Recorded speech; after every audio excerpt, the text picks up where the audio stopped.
versets, c'est tout. On ne connaît pas toutes les prophéties. On ne connaît pas toute la Bible à 100%.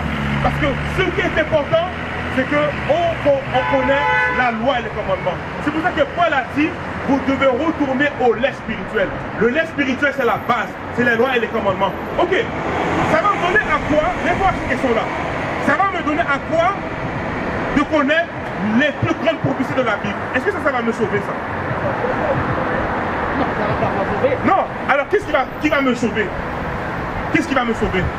C'est votre croyance. Il ne veut pas dire le mot. Retourne dans Matthieu encore. Yo, ça fait combien de fois qu'on lit le verset aujourd'hui? Ça fait comme plus que 5 ans qu'on lit le verset. C'est pas seulement croire en Dieu qui va sauver. Et un voleur, un meurtrier, peut dire qu'il croit en Dieu. Mais est-ce que ses œuvres sont bonnes? Non. Il faut qu'il change. Tout le monde dit qu'il croit en Dieu. Même ceux qui font du vaudou, ils disent qu'ils croient en Dieu. Exact. C'est ça que le christianisme enseigne. Lis ça encore dans Matthieu. Non, pas Matthieu 4, Matthieu 19. Pour avoir la vérité, qu'est-ce qui va. Il ne faut pas aller seulement, il faut mettre en pratique aussi. Mais en pratique quoi? Les commandements? Oui. Mais c'est ce qu'on fait. Il faut mettre en pratique. Ok, vous mettez les commandements en pratique, vous, mon frère? Oui. Ok. Je vais vous poser une question. Donc, le frère a dit, il faut mettre les commandements en pratique. Je lui ai posé, mais si les commandements en pratique, il m'a dit oui. Donc, toi, tu vas avoir de tes propres yeux si mais c'est les commandements en pratique ou pas. Va dans Nombre 15. On va lire Nombre 15, on va voir s'il met les commandements en pratique. Moi, je peux te dire que je mets les commandements en pratique. J'ai toutes les preuves. Dis-moi, on va lire le verset et je veux que tu m'expliques ça. Lis.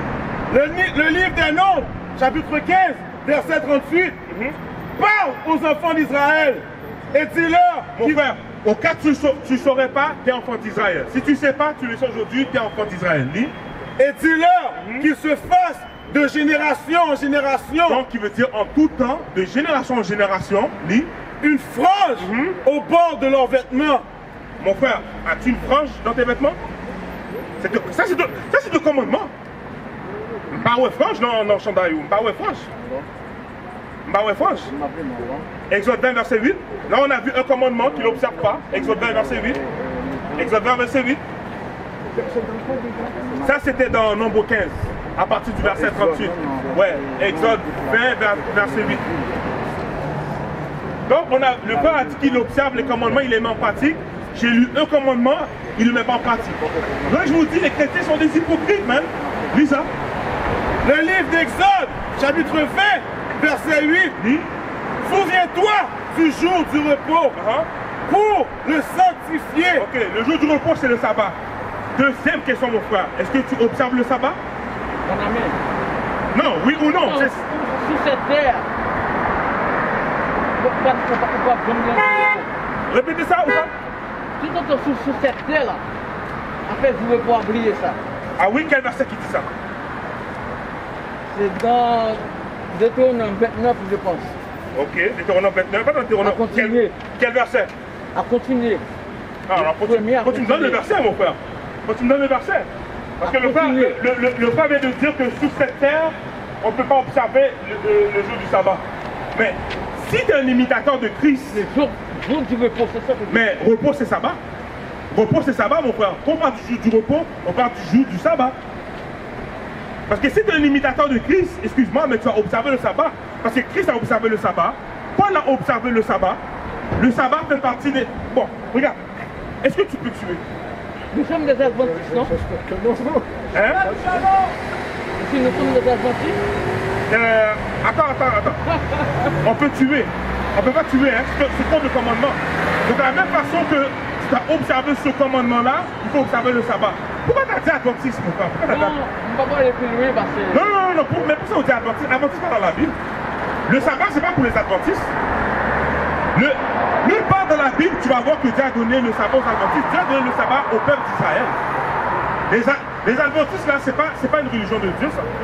Même s'ils gardent le sabbat, mais Dieu s'en fout, lui.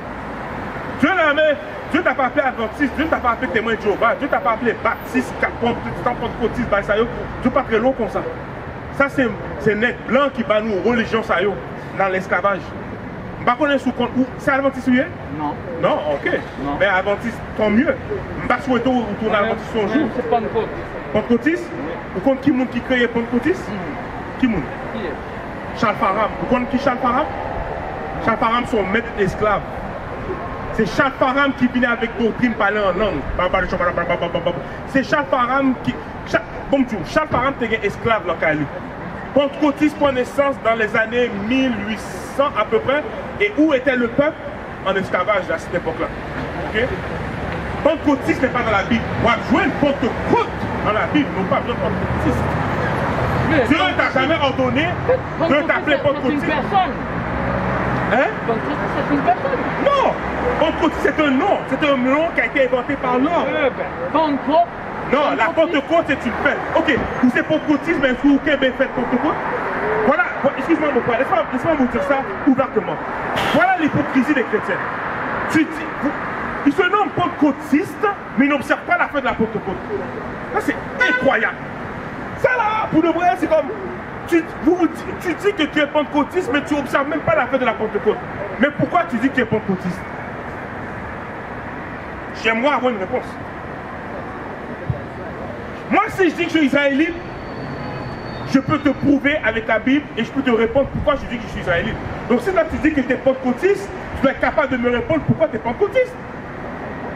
Je suis sûr à 100%, si je demande à un arabe pourquoi tu es musulman, il va être capable de me répondre. Si je dis à un arabe pourquoi tu vas toujours à la mosquée, il va être capable de me répondre.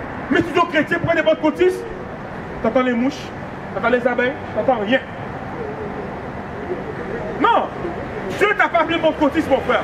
Tu es un haïtien, tu es un israélite de la tribu de Lévi, c'est ce que tu es. Dieu t'a donné des commandements, vous savez ces commandements-là. Tu dois sortir de la religion pentecôtiste. Si tu restes dans la religion pentecôtiste et que Christ retourne, Christ a tout, mon frère. Parce que c'est ça la Bible dit. Christ revient pour tuer. Demain, Apocalypse 18, un verset que je ne pas à Apocalypse 18, mon frère, m'a pris ça pour vous. Apocalypse 18. Voilà qu'est-ce que l'Esprit dit à Jean pour que Jean nous transmet aujourd'hui. Les Haïtiens, vous ne savez pas qui vous êtes. Vous pensez que vous êtes des Africains qui viennent du Guinée ou qui viennent du Bénin. Non. Vous êtes des Israélites. Vous êtes les enfants d'Abraham, Isaac et Jacob. Lis. Le livre d'Apocalypse, chapitre 18, verset 4. Et j'entendis du ciel une voix qui disait: sortez du milieu d'elle, mon peuple. Qu'est-ce que l'Esprit a dit? Lis. Sortez du milieu d'elle, mon peuple. Sortez du milieu d'elle. D'elle, c'est qui le elle? C'est Babylone la Grande. Babylone la Grande est aussi un système. Et pentecôtiste est dans ce système. Adventiste est dans ce système. Témoin de Jéhovah est dans ce système. Baptiste est dans ce système. Mormon est dans ce système. Vous devez sortir de là. Le peuple de Dieu doit sortir de ces religions-là. We used to scream black power while Heron was pushed. But at the end of the day, nothing's in vain. IUIC has been given a vision. The tents of Judah has risen. Many has attempted the mission. Minor murmuring, omitting, and missing the mark. Just reading that he had the flame of fire in his eyes gave us the spark. We on Paul's mission. We out on the road, purple and gold. From Mexico, Cuba, Haiti, Ghana, Sierra Leone. 144,000 boots banging, concrete crackling. These are our men repented at heart. The scriptures is proof. IUIC, we deliver the truth.